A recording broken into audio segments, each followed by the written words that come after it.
নবীজি বলেন ইস্তানিবুস সাবআল মুবিকাত, তোমরা 7টি এমন অপরাধ যে অপরাধগুলো তোমাদের জীবনটা ধ্বংস করে দিবে, এই 7টি অপরাধ থেকে তোমরা বাঁচবা। বলেন কয়টা অপরাধ থেকে আমরা বাঁচবো?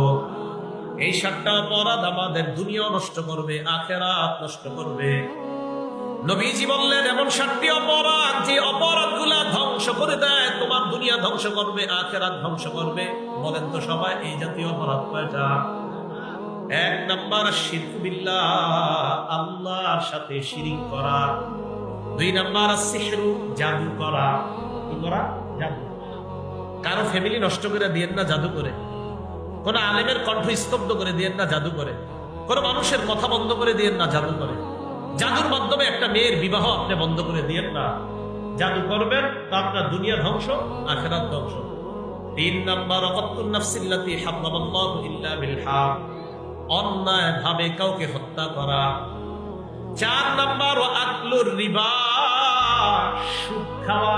বলেন কি খাওয়া?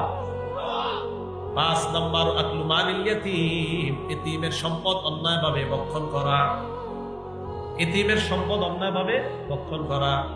5 নাম্বার আত-তাওয়াল্লি ইয়াউমাজ যাহফি, জিহাদের ময়দান থেকে পলায়ন করা।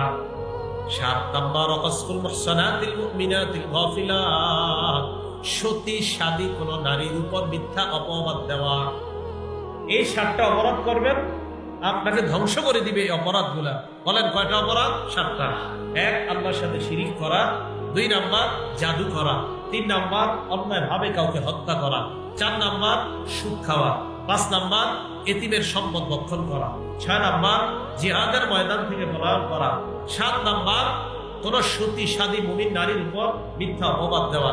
রাসূল সাল্লাল্লাহু আলাইহি সাল্লাম সহিহ বুখারীর 766 নাম্বার হাদিসের মধ্যে নবীজি বলেন এই 7টা অপরাধ ধ্বংসকারী অপরাধ, এই অপরাধগুলো ধ্বংস করে দেয়। আল্লাহ আমাদেরকে এই অপরাধগুলো থেকে বেঁচে থাকার তৌফিক দান করেন।